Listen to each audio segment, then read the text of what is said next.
बड़ी खबर इस वक्त की आपको बता रहे हैं। अमेरिकी सदन की स्पीकर नैंसी पेलोसी पहुंच गई हैं ताइवान।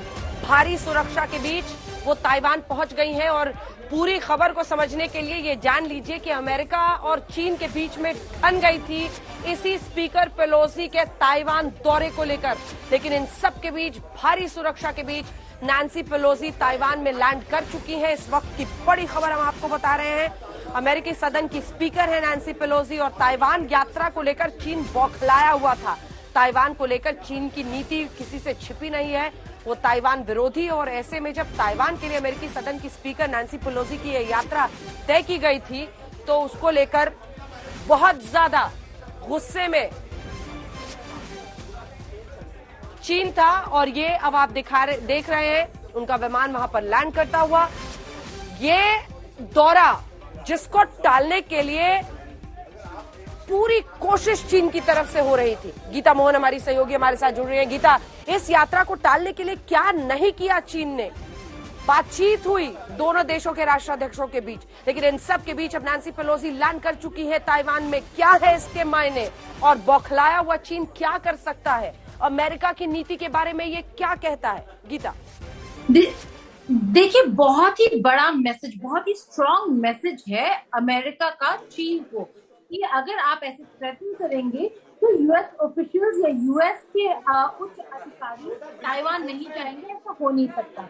और एक कैच-22 सिचुएशन भी था अंजना। फिलहाल आपको बता दें, चीन और अमेरिका के बीच में छन गई है। विदेश मंत्री चीन के कह रहे हैं इससे अमेरिका की विश्वसनीयता घटी है। अमेरिकी सदन की स्पीकर नैंसी पेलोसी पहुंच चुकी है ताइवान और ताइवान में उनका लैंड करना और इधर चीन की बौखलाहट पहले से ही, हालांकि जब से ही बताया गया था कि वो पहुंच सकती है, जबरदस्त गुस्सा था। अमेरिका ने वादा किया और विश्वास तोड़ा है। ये चीन का बयान है, इससे अमेरिका की विश्वसनीयता घटेगी। चीन के विदेश मंत्रालय की तरफ से बयान, एक के बाद एक धावा अमेरिका पर बोलते हुए, धोखा दिया है, विश्वास खोया है। विश्वसनीयता अमेरिका की कम हो रही है। अमेरिका ने वादा किया था पेलोसी नहीं आएंगी, धोखा हुआ है। विश्वसनीयता अमेरिका की घट रही है। सब कुछ विदेश मंत्रालय की तरफ से चीन के कहा जा रहा है। खतरनाक जुआ खेल रहा है इस वक्त जो परिस्थिति है उसको लेकर अमेरिका। तो नैंसी पेलोसी के विमान को एस्कॉर्ट किया जा रहा है। भारी सुरक्षा के बीच में उनके विमान की ये लैंडिंग हुई है। गीता मोहन हमारे साथ जुड़ी हुई है। गीता, ये एक्सक्लूसिव तस्वीरें हम आज तक पर इस वक्त दिखा रहे हैं। विमान से लैंडिंग हुई है। अमेरिका ने वादा, विश्वास तोड़ा है। विदेश मंत्री चीन के जो कह रहे हैं उसके क्या मायने हम निकाले इस वक्त? देखिए, जहां एक तरफ नैंसी पेलोसी अभी लैंड कर रही है ताइवान में, वहीं अंजना दूसरी तरफ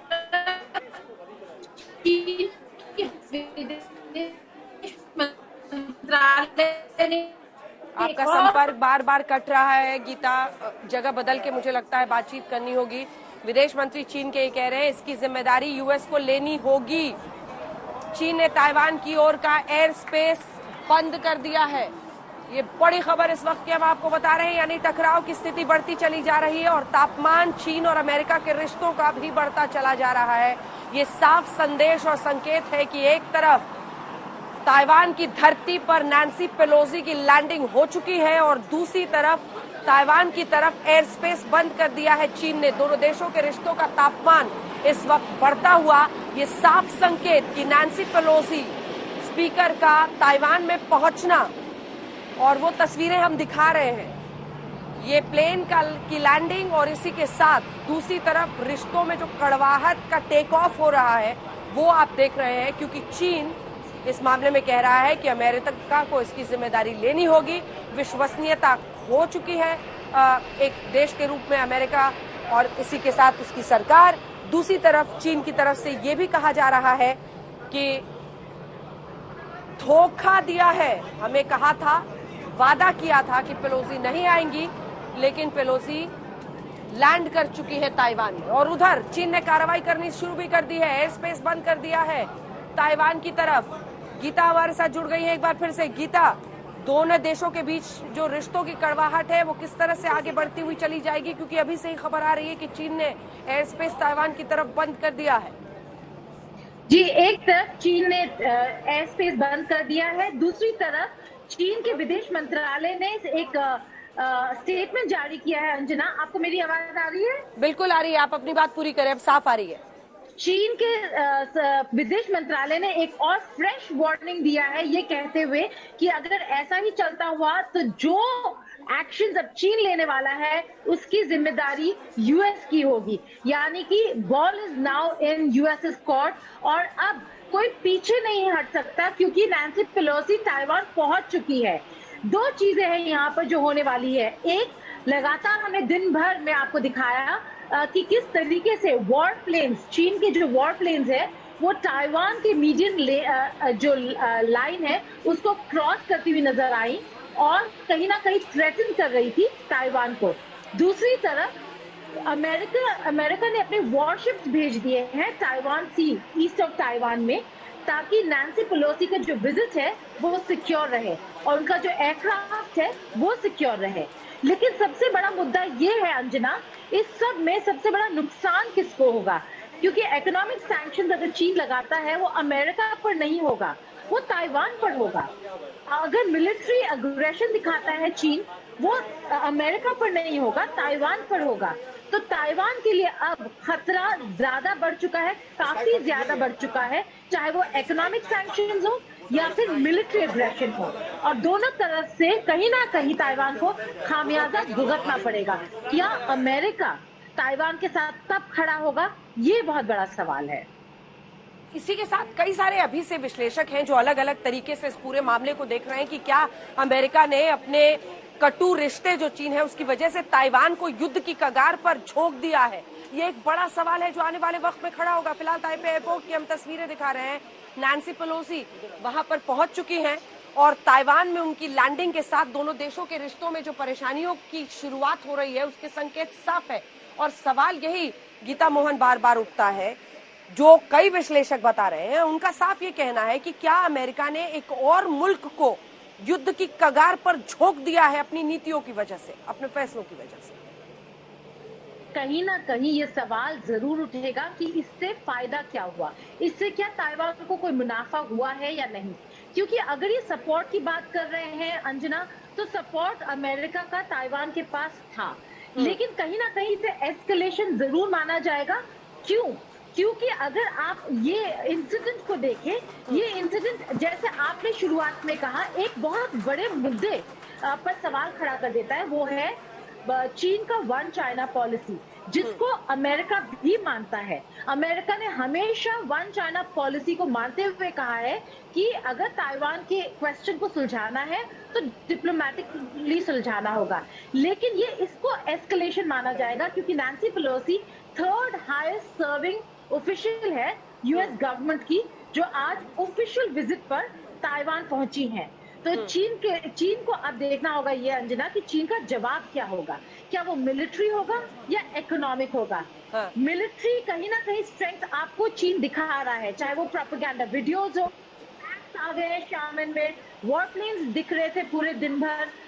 तो उसका नतीजा क्या है? क्या ताइवान को कोई घातक हमला करने वाला है चीन, या फिर इकोनॉमिक सैंक्शंस की बात करें तो ताइवान के लिए मुसीबतें और मुश्किलें बढ़ सकती हैं, और उसमें अमेरिका किस तरीके से मदद करेगा? ये बहुत नाजुक मोड़ पर ये मामला आ चुका है गीता, ये बहुत नाजुक मोड़ पर। ये बिल्डअप बहुत दिनों से हम लोग देख रहे थे, लेकिन अब क्या ये जो रिश्ते खराब हुए दोनों, ये ताइपे एयरपोर्ट की आप तस्वीरें देख रहे हैं, ये नैंसी पेलोसी वहां पर पहुंच चुकी है, लैंड उनका विमान कर चुका है। ये ताइपे एयरपोर्ट की ही तस्वीरें हैं जहां पर उनके स्वागत के लिए आप देख रहे हैं लोग पहुंचे हैं।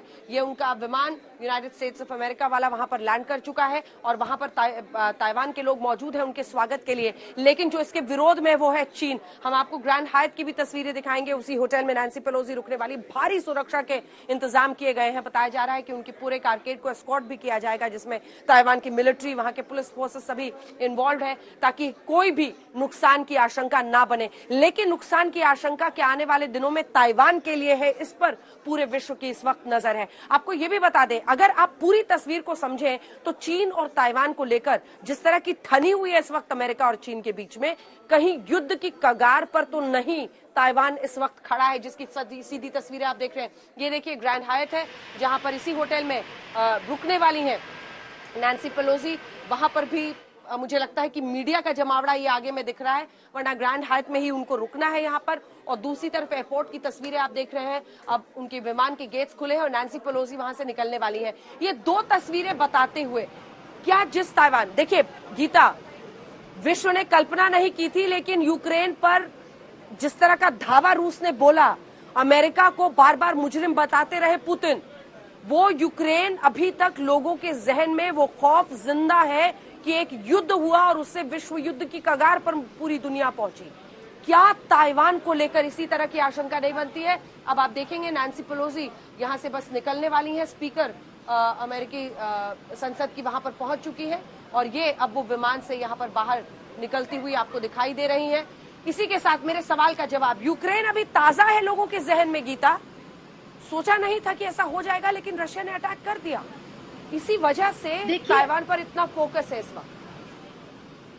देखिए, बहुत इंपॉर्टेंट सवाल है अंजना आपका। क्यों? क्योंकि वहां पर भी अगर आप देखें, कहीं ना कहीं जो एक्सपर्ट्स है वो कहेंगे कि ये यूक्रेन और रूस की लड़ाई और युद्ध नहीं है, एक प्रॉक्सी वॉर भी है, क्योंकि अमेरिका का सपोर्ट और अमेरिका के सपोर्ट की वजह से यूक्रेन जो कदम उठा रहा था नेटो में जुड़ने के लिए, वो कई सारे रीजन थे जिस वजह से रूस और यूक्रेन आज इस जगह पर आप खड़े हुए हैं जहां पर वो एक दूसरे को एनिमी स्टेट्स की तरह देख रहे हैं। उसी तरीके से ये जो एक्शन है, एक और अभी स्टेटमेंट आया है again Chinese ministry of foreign affairs के स्पोक्स पर्सन का, जहां पे वो ये कह रही हैं कि third highest ranking figure America का अगर यूएस मिलिट्री एयरक्राफ्ट में ताइवान पहुंचती है तो फिर वो अनऑफिशियल विजिट, अनऑफिशियल एक्शन नहीं माना जाएगा। यानी कि कहीं ना कहीं इसको चीन कह रहा है डायरेक्ट प्रोवोकेशन है। अब देखना ये होगा कि इस डायरेक्ट प्रोवोकेशन का जवाब क्या देता है चीन, क्योंकि ये एक नहीं, हम 3 चाइनीज स्पोक्स पर्सन का मैसेजेस अब तक देख चुके हैं, ऑफिशियल स्टेटमेंट आ चुका है, ऑफिशियल गवर्नमेंट। गीता आपको टोक रही हूँ, तस्वीरें दिखाते हुए आइए सीधे लिए चलते हैं आपको। जेड तरार साहब इस वक्त हमारे साथ जुड़ रहे हैं, प्रवक्ता सीधे अमेरिका से। जेड तरार साहब, तस्वीरें हम दिखा रहे हैं, चीन के विदेश मंत्रालय की तरफ से कहा जा रहा है कि अमेरिका ने धोखा दिया। उनका कहना है कि वादा किया था नहीं आएंगी नैंसी पेलोसी, दोनों राष्ट्राध्यक्षों की बात हुई थी, लेकिन नैंसी पेलोसी ताइवान में लैंड कर चुकी है। चीन के लिए क्या जवाब होगा? उनका विदेश मंत्रालय तो कह रहा है कि अमेरिका ने धोखा दिया है, विश्वास तोड़ा है, विश्वसनीयता उसकी खत्म हो गई है। जी जाना, ये मेरे ख्याल में ये इंतहाई अफसोस की बात है कि जो हम ये धमकियां सुन रहे हैं चीन के सरकार के तरफ से। पहली बात तो ये, मैं इस बात पर जोर डालना चाहूँगा, आपके व्यूअर्स के लिए बहुत इम्पोर्टेंट होगा, महत्वपूर्ण होगा, कि हमारी अमरीकी सिस्टम में राष्ट्रपति बाइडेन एक तरफ है, एग्जीक्यूटिव ब्रांच एक तरफ है जिनके लिए मैं काम करता हूँ, विदेश मंत्री ब्लिंकन हम एक तरफ हैं, और कांग्रेस पार्लियामेंट हमारा, नैंसी पेलोसी उनकी टीम वो अलग एक तरफ हैं। तो वो जो इन्होंने फैसला लिया या नहीं लिया वो सिर्फ अपनी तौर पर है, ये राष्ट्रपति बाइडेन का कोई हिस्सा नहीं है जहाँ तक ये फैसला चुनने के बारे में हम बात कर रहे हैं। जहां तक हमारी राजनीति है ताइवान के साथ, उसमें कोई तब्दील नहीं आया। हम समझते हैं कि एक ही चीन है, ताइवान चीन का एक हिस्सा है, और हम समझते हैं कि दो ताइपे और बीजिंग के दरमियान जितने भी मसले हैं वो सिर्फ बातचीत के जरिए हल हो सकते हैं। तो इस बात पर राष्ट्रपति बाइडेन जोर डालना चाह रहे हैं। हम नहीं समझते कि बिना वजह टेंशन बढ़ाने के लिए इसमें कोई फ़ायदा है। अमेरिका का कोई फ़ायदा नहीं है इसमें, और चीन का भी कोई फ़ायदा नहीं है। आपने अपनी सरकार का पक्ष रखा, लेकिन अब जरा दुनिया क्या बोल रही है वो भी सुनिए, क्योंकि ये आवाज भी व्हाइट हाउस तक पहुंचने चाहिए। ये तस्वीरें हम आपको दिखा रहे हैं, नैंसी पेलोसी वहां पर लैंड कर चुकी है और वो निकल रही है ग्रैंड हायट होटल में। वो इसके बाद जा रही है, रुकने के लिए भारी सुरक्षा के इंतजाम किए गए हैं। जिस तरह से चीन की नाराजगी थी उनके इस दौरे को लेकर, इसकी वजह से लेवल 2 का अलर्ट जारी किया गया है। 1996 के बाद ताइवान में लेवल 2 का ये अलर्ट है यूएस स्पीकर नैंसी पेलोसी के ताइवान पहुंचने पर। गंभीर परिणाम के लिए अमेरिका तैयार रहे, चीन कह रहा है। अब उस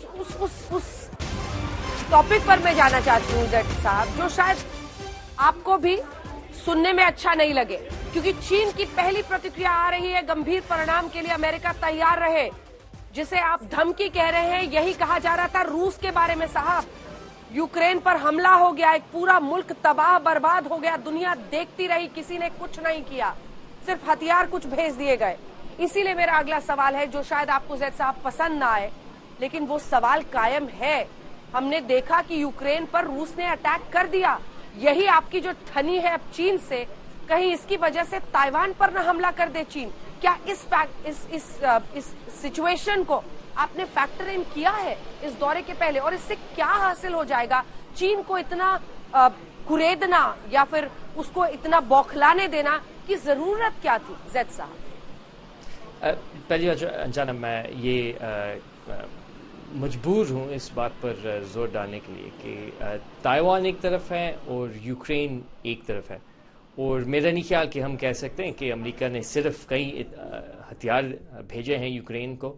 हमने और भी बहुत ज़्यादा किया है, बल्कि इस वक्त अगर हम यूक्रेन को देखें तो हम ये देख रहे हैं कि रूस हार रहा है इस जंग को, इंतहाई नुकसान पहुंच रहा है रूस के सैनिक फोर्सेस को, और लग ऐसा रहा है कि यूक्रेन बिल्कुल कभी भी अपने टेरिटोरी को नहीं जाने देंगे। तो पहली बात तो ये है। दूसरी बात ये, जहाँ तक ताइवान है और चीन के धमकियाँ जो हैं, मैं एक बार फिर कहना चाहूँगा कि ये फैसला सिर्फ और सिर्फ नैन्सी पेलोसी का एक फैसला था। ये कोई नई बात नहीं है। ये पहली दफ़ा हम नहीं देख रहे कि किसी कांग्रेस के स्पीकर ने ताइवान तक दौरा किया। तो पहली बात तो ये है कि ये हो चुका है, और हम इस वक्त ये देख रहे हैं कि चीन शायद इस बात को लेकर एक बहाना लेकर अब धमकियां दे रहे हैं। एग्जैक्टली माय पॉइंट जैद साहब, क्यों बहाना देना है? एग्जैक्टली माय पॉइंट कि क्यों बहाना देना है, क्यों कुरेदना था? क्या इसको अवॉइड नहीं किया जा सकता था? आप टेरिटरी की बात कर रहे हैं कि यूक्रेन ने टेरिटरी नहीं लूज किया, वो उनका कुछ आप इसको, यही तो फर्क है। अमेरिका टेरिटरी के तौर पर देखता है, लेकिन क्या आपके पास लिस्ट है उन माओं की, उन बच्चों की, उन परिवारों की जो उजड़ गए हैं? क्या अमेरिका के पास ऐसी लिस्ट पहुंचती है? कितने लोगों की जान उस युद्ध में गई है? क्या इस सिचुएशन को अवॉइड नहीं किया जा सकता था जैद साहब? जी, मैं एक बार फिर इस बात पर जोर डालना चाहूँगा कि ये फैसला ताइवान के दौरा का सिर्फ और सिर्फ नैन्सी पेलोसी और कांग्रेस के हाथों में थे। ये राष्ट्रपति बाइडेन के हाथों में नहीं था। पहली बात तो ये है, और दूसरी बात ये कि मेरे ख्याल में हम इन दोनों बातों को एक साथ जुड़ने के लिए मेरे ख्याल में ये सही रास्ता नहीं है कि हम यूक्रेन और ताइवान को एक ही जुमले में हम उसको एक साथ ही हम ले लें। काउंटर आर्ग्यूमेंट, बिल्कुल फर्क है जैद साहब। काउंटर आर्ग्यूमेंट, आप यूक्रेन और ताइवान को एक तरह मत देखिए, लेकिन क्या आप रूस और चीन की हरकतों, उनकी पॉलिसीज को एक तरह नहीं देखते हैं? देखिए, मेरे ख्याल में रूस और चीन की, अगर अब ये मैं शायद कुछ ज़्यादा ही डिटेल में जाऊंगा आपके व्यूअर्स के लिए, लेकिन हम थोड़ा सा इसको अगर करीब से देखें तो चीन जो है ये दुनिया भर के सबसे बड़ी दूसरे नंबर पे सबसे बड़ी इकॉनमी है। पहली बात तो ये है। दूसरी बात यह है कि अगर हमने क्लाइमेट चेंज को काबू में रखना है तो ये चीन के बगैर कभी नहीं हो सकता। तो मेरे ख्याल में जो फ़र्क है रूस और चीन में वो ये है कि चीन जो है वो ये एक पावर है, और उसके बगैर हम अपने जो टारगेट्स हैं वो कभी हासिल नहीं कर सकते। रूस जो है वो बिल्कुल एक दिन पहले तक उनकी इकॉनमी जो है, टोक रही हूँ माफी के साथ, लेकिन एक दिन पहले तक उस युद्ध के अमेरिका कहता रहा कि ऐसा नहीं होगा, युद्ध नहीं होगा। एक दिन पहले तक। बड़ी खबर इस वक्त की, पहले बता दें अपने दर्शकों को, नैन्सी के ताइवान पहुंचने पर चीन की कड़ी प्रतिक्रिया आई है। गंभीर परिणाम के लिए अमेरिका रहे तैयार, ये चीन ने कहा है। गंभीर परिणाम के लिए तैयार रहे अमेरिका, खतरनाक जुआ खेल रहा है अमेरिका, ये चीन ने कहा है। गंभीर नतीजे की जिम्मेदारी अमेरिका को लेनी होगी, इसका मतलब समझ रहे हैं सर आप? जब तक पुतिन बोलते थे सर, आप भी रोज समझाते थे ना हमें, आप भी समझाते थे कि ये गीदड़ भपकी है, हाँ। ये गीदड़ भपकी है। मुझे याद है जैद साहब, आपने मेरे साथ कितने शोज किए, आपने मुझे समझाया था, दर्शकों को समझाया था कि ये तो गीदड़ भपकी है पुतिन की, लेकिन पुतिन ने कर दिया ना। अब यहाँ अगर चीन करता है तो क्या अमेरिका इसकी जिम्मेदारी लेगा? अनजाना, पहली बात तो ये है कि जहाँ तक जो हमला रूस ने किया यूक्रेन पर, वो तो हमने इंतहाई मेरे ख्याल में स्पष्ट तौर पर कहा है कि ये हमला होने वाला है। बल्कि शायद ये भी एक नैरेटिव चल रहा था उस ज़माने में कि भाई ये हमला कब आ रहा है, आप तो कह रहे थे कि हमला आने वाला है। और हमने देखा कि बिल्कुल हमारे इंटेलिजेंस के मुताबिक हम ठीक कह रहे थे उस वक्त कि रूस और पुतिन के क्या इरादे थे। लेकिन ये कहते हुए मैं बिल्कुल इस बात पर एक बार फिर जोर डालूंगा कि यूक्रेन और रूस एक तरफ है, व्लादिमीर पुतिन एक तरफ है, शी जिनपिंग और चाइना और चीन के जो ताल्लुकात हैं ताइवान के साथ और अमेरिका के साथ, वो एक तरफ हैं। पहली बात तो ये है सवाल भी कि आपको हम पसंद नहीं आएगा जैद साहब, मेरा अगला सवाल भी आपको पसंद नहीं आएगा, लेकिन फिर भी मैं ये सवाल पूछूंगी, ये बताते हुए कि शायद इससे हमारे दर्शक बेहतर समझ पाए जो सिचुएशन। ये आरोप लगता है कि अमेरिका तमाम ताकतवर मुल्क जो उसको चुनौती दे रहे हैं विश्व में, उन सबको युद्ध में झोंकना चाहता है ताकि उनकी हालत खराब हो, जैसा आपने रूस के साथ किया, यूक्रेन के जरिए उकसाते रहे, और ऐसा ही अब आप चीन को उकसाकर युद्ध में ढकेलना चाहते हैं। इस पर आपका जवाब?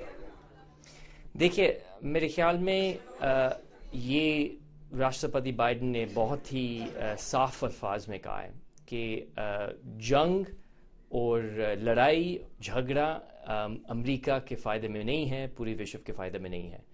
और बल्कि हम ये कहते रहे हैं, यूक्रेन में भी हमला पुतिन का हमले से पहले होने वाले, हमने बहुत कोशिश की है कि ये हमला ना हो, कि ये जंग ना हो, आगे ना बढ़े। तो यही हम कह रहे हैं अब चीन की धमकियाँ के सामने, कि धमकियाँ देने के बजाय, टेंशन के बढ़ाने से के बजाय अगर हम इन टेंशन को कम करें तो बेहतर रहेगा, क्योंकि यही तो चालाकी है ना जैद साहब, यही तो चालाकी है। आपने बाइडेन साहब को कोट करते हुए अपने जवाब की शुरुआत की कि वो युद्ध नहीं चाहते। अमेरिका खुद कहाँ युद्ध लड़ता है, उसके लिए तो आसान है दूसरे मुल्कों को भिड़ा देना और उसके बाद से निकल जाना। यूक्रेन को नेटो करते रहे, नेटो के उस सपने के पीछे एक पूरे मुल्क में न जाने कितनी जानें चली गई। और दूसरी तरफ अब ये नैंसी पेलोसी के विजिट को लेकर जो चीन इतना आक्रामक हो रहा है, उन्हीं की तस्वीरें हम टेलीविजन स्क्रीन पर इस वक्त दिखा रहे हैं। आप कह रहे हैं कि ये उनका निजी फैसला था, कांग्रेस का फैसला था, ये बाइडेन सरकार का नहीं था। लेकिन दूसरी तरफ एक और बड़ी खबर इस वक्त आ रही है, ताइवान पहुंचने पर नैंसी पेलोसी की पहली प्रतिक्रिया आई है। हमारी यात्रा अमेरिका की नीतियों का, पहली प्रतिक्रिया उनकी आई है, नीतियों का उल्लंघन नहीं है। हमारी यात्रा अमेरिका की नीतियों का उल्लंघन नहीं है, ये कहकर वो, ये यात्रा जीवंत लोकतंत्र का समर्थन है, ये नैंसी पेलोसी कह रही हैं। जल्दी से इस पर आपका एक रिएक्शन जैद साहब। जीवंत लोकतंत्र का समर्थन है, ये अमेरिका की नीतियों का उल्लंघन नहीं है, क्या मतलब है इसका? जी देखिए, मुझे पता है कि आपके ख़ास तौर पर आपके नाज़रीन के लिए, आपके व्यूअर्स के लिए ये शायद ठीक नहीं लगेगा, लेकिन हमारे अमेरिकी सिस्टम में, चाहे वो ठीक लगे या ना लगे, बिल्कुल अलग अलग हमारे सेपरेट पावर्स हैं। कि तो जो नैंसी पेलोसी कह रहे हैं इस वक्त और जो उनकी टीम कह रहे हैं, उनके जो ऐलान हैं वो एक तरफ हैं, वो अपनी टीम है उनके, और जहाँ तक राष्ट्रपति बाइडेन है और विदेश मंत्री ब्लिंकन है, वो हम एक तरफ हैं। मैं इस बात पर जोर डालना चाहूँगा कि कल मेरे जॉन कर्बी, मेरे कॉलीग, ने ये कहा है व्हाइट हाउस से कि हमारी वन चाइना पॉलिसी में कोई तब्दील नहीं आया, और हम उम्मीद करते हैं कि टेंशन कम से कम हो। ठीक है गीता, जल्दी से एक टेक इस पर आपका। वन चाइना पॉलिसी, आप बने रहे हमारे साथ। वन चाइना पॉलिसी पर हम कायम हैं। ये साफ कोशिश दिखती है कि अमेरिकी सरकार और विदेश मंत्रालय अपने आप को डिस्टेंस करना चाह रहे हैं नैंसी पेलोसी के इस फैसले से। किस तरह से देखें इसे? एक तरफ डिस्टेंस कर रहे हैं अंजना, लेकिन यूएस ऑफिशियल्स अगर हमारे साथ जुड़े हैं जैद साहब की तरह, तो उसे ये पूछना होगा कि ये डबल स्पीक है, क्योंकि एक तरफ आप कह रहे हैं कि वन चाइना पॉलिसी को का उल्लंघन नहीं है, दूसरी तरफ अगर third most highest ranking official US सरकार का ताइवान पहुंचता है ऑफिशियल विजिट पर, आप इसे अनऑफिशियल नहीं कह सकते हैं। वो मना कर रहे हैं गीता, वो मना कर रहे हैं। वो कहते हैं कि ये वो विदेश मंत्रालय अलग है, वो कांग्रेस की तरफ से स्पीकर है, ये उनका निजी फैसला है और इसका सरकार की तरफ से ये फैसला नहीं लिया है। इस हद तक वो अपने आप को, अपनी सरकार को, अपने विदेश नीति को उससे दूर करने की कोशिश कर रहे हैं। बिल्कुल सही है अंजना, करने की कोशिश कर रहे हैं, क्योंकि यही आर्ग्यूमेंट दिया जा रहा है। लेकिन अगर वो पर्सनल विजिट पे होती और पर्सनल ट्रिप पे होती तो बात अलग थी। वो स्पीकर ऑफ द हाउस की पोजीशन को होल्ड करते हुए वहां जा रही हैं और स्पीकर ऑफ द हाउस की पोजीशन से ही वो मुलाकातें करेंगी कल। तो जितने भी मीटिंग्स है वो Nancy Pelosi as a tourist नहीं है, वो Nancy Pelosi as a speaker of the house of representatives है। तो कहीं ना कहीं यूएस की सरकार को और अमेरिका को ये एटलीस्ट बताना होगा कि वन चाइना पॉलिसी, जिसके बारे में आप इतने केयरफुल रहे हैं कुछ समय तक अंजना, डब्ल्यूएचओ में ताइवान को रिप्रेजेंट नहीं करने दिया क्योंकि उनके पास स्टेटहुड नहीं है और अमेरिका कुछ नहीं कर पाया। क्यों? क्योंकि अमेरिका इतना सेंसिटिव है चीन के वन चाइना पॉलिसी को लेकर। तो अब क्या बदल गया? कहीं ना कहीं अमेरिकन एडमिनिस्ट्रेशन को एक्सप्लेन करना होगा कि क्या बदला है। हाँ, मुझे ये भी पता है कि नैन्सी पेलोसी डोमेस्टिक पॉलिटिक्स कहीं ना कहीं प्ले अप कर रही है, तो अपने डोमेस्टिक गेम्स की वजह से यूएस एडमिनिस्ट्रेशन को क्या नुकसान होने वाला है शायद उन्होंने नहीं देखा। लेकिन क्या गीता गीता गीता गीता हम ताइवान के लोगों के साथ हैं। नैन्सी पेलोसी की जो पहली प्रतिक्रिया है उसको डिकोड करने की कोशिश करते हैं। इधर विदेश मंत्री चीन के कह रहे हैं कि विश्वास तोड़ा, विश्वासघात किया अमेरिका ने, अगर कुछ होता है गंभीर परिणाम होंगे, अगर कुछ होता है तो अमेरिका को जिम्मेदारी लेनी होगी। इधर नैन्सी पेलोसी दूसरी तरफ से ताइवान के लोगों के साथ है। ये तो साफ उकसाने वाला एक स्टैंड दिख रहा है, जिसमें जब मैंने ये जेड तरार से पूछा उनके पास कोई जवाब नहीं था। वो इधर उधर की बातें करने लगे कि आपने जिस तरह से यूक्रेन को एक युद्ध में झोंका नेटो का सपना दिखा के, वही क्या आप नहीं कर रहे हैं? उकसा रहे हैं चीन को। क्या इसको अवॉइड नहीं किया जा सकता था? इससे बचा नहीं जा सकता था? इससे क्या हासिल होगा? और यही आज होता हुआ दिख रहा है। देखिए अंजना, कहीं ना कहीं ये जो एंगेजमेंट्स होंगे वो हाउस स्पीकर के तौर पे मिलेंगी काफी सारे डेलीगेशंस को कल। उससे चीन जरूर प्रोवोक होगा और एक्शन लेने वाला है। एक्शन क्या होगा ये देखना होगा, क्योंकि ऑलरेडी पूरा जो ग्लोबल इकोनॉमी है रूस यूक्रेन युद्ध की वजह से ठप हो गया है। फूड सिक्योरिटी का मामला बहुत ही बुरी तरीके से सबको इस मामले से जूझना पड़ रहा है। ताइवान एक बहुत इंपॉर्टेंट डेटा और सेमीकंडक्टर चिप सेंटर है। क्या इम्पैक्ट पड़ेगा ताइवान पर अगर चीन कोई भी ऐसा कदम उठाता है जिससे ये पूरा जो डेवलपमेंट है युद्ध की तरफ बढ़ेगा या कॉन्फ्लिक्ट की तरफ? तो क्या होने वाला है अंजना, ये देखना जरूरी है। और कहीं ना कहीं नैन्सी पेलोसी या अमेरिका का ये एस्केलेशन सपोर्ट जरूर है ताइवान के लिए, और ताइवान को शायद ये सपोर्ट की जरूरत भी है अभी।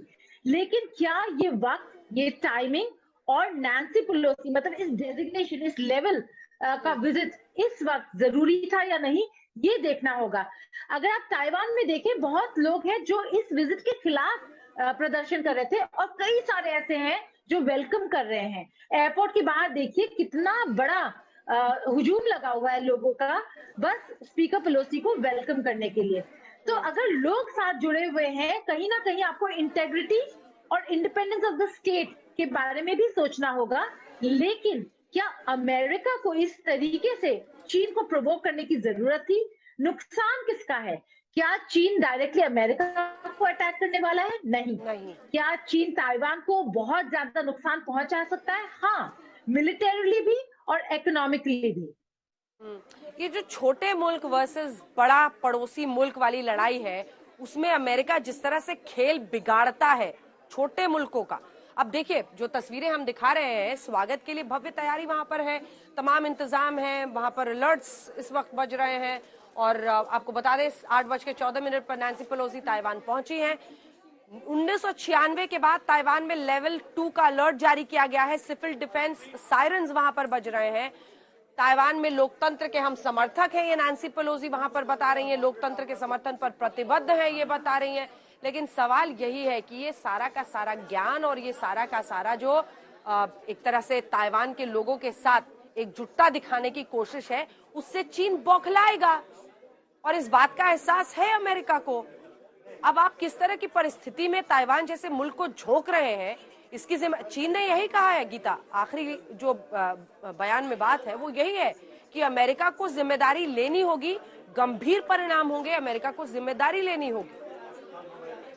गीता। बिल्कुल अंजना, ये एक बार नहीं लगातार कल से स्टेटमेंट्स आ रहे हैं, जब से खबर आई कि वो टेक ऑफ करने वाली हैं, उनके ऑफिशियल एंगेजमेंट्स में ताइवान का विजिट नहीं था। अमेरिका भी इतना केयरफुल था। 2 एयरक्राफ्ट चले हैं, एक स्पार 19 और एक स्पार 20। स्पार 19 नैंसी पेलोसी का एयरक्राफ्ट था, उसी के साथ साथ एक और एयरक्राफ्ट चला है सिक्योरिटी की वजह से। वॉरशिप्स ताइवान के ईस्ट कोस्ट में यूएस वॉरशिप्स पहुंच चुके हैं ताकि नैंसी पेलोसी का ये विजिट सिक्योर रहे और कोई अनटुवर्ड इंसिडेंट ना हो। इस तरीके का, इस लेवल का अलर्ट आज तक नहीं देखा गया। इनफैक्ट अगर आप सोशल मीडिया पर जाए अंजना, तो आज सबसे ज्यादा ट्रैक्ड एयरक्राफ्ट जो है वर्ल्ड ओवर, वो ये स्पार 19 एयरक्राफ्ट है। जब नैंसी पेलोसी मलेशिया से टेक ऑफ कर रही थी, तब से लेके उनके लैंडिंग तक इस एयरक्राफ्ट को दुनिया भर में लोगों ने मॉनिटर किया। Most monitored aircraft Nancy Pelosi का। आप पहुंच गई हैं, लेकिन किस कॉस्ट पर ये विजिट हो रहा है? ना केवल मिलिट्री कॉस्ट, आप देखिए किस कॉस्ट पर। चाइना क्या क्या स्टेप्स लेने वाला है। और गीता, एक बार जरा इसको अयमन अल जवाहिरी, एक सेकंड, जो अलकायदा का सरगना था, उसकी जो आज उसको मार गिराया है अमेरिका ने, कई विश्लेषक उसको भी जोड़ रहे हैं कि क्या इस अपॉर्चून टाइम पर, जब ऐसे वक्त पर जवाहिरी को मार गिराया अमेरिका ने, तो ताइवान पर वो जा रहे हैं चीन को एक तरह से घेरने के लिए, क्योंकि पाकिस्तान वाला भी एंगल है। पाक चीन भाई भाई तो चल ही रहा है कई दिनों से, और पाकिस्तान के आर्मी चीफ बाजवा मुखबिर बन गए, खबरी बन गए, ये जानकारी भी आ रही है अमेरिका के लिए। लेकिन इन सब के बीच अगर हम ये सिचुएशन देखें कि जवाहिरी को आज मारा गया है और उसके बाद से पेलोसी ताइवान पहुंच रही हैं, क्या चीन पर एक दबाव बनाने की कोशिश के तौर पर इसे समझा जा सकता है? ये बहुत ही इंटरेस्टिंग सवाल है अंजना। क्यों? क्योंकि जवाहिरी को आज नहीं मारा गया था, 30 तारीख के रात को मारा गया था।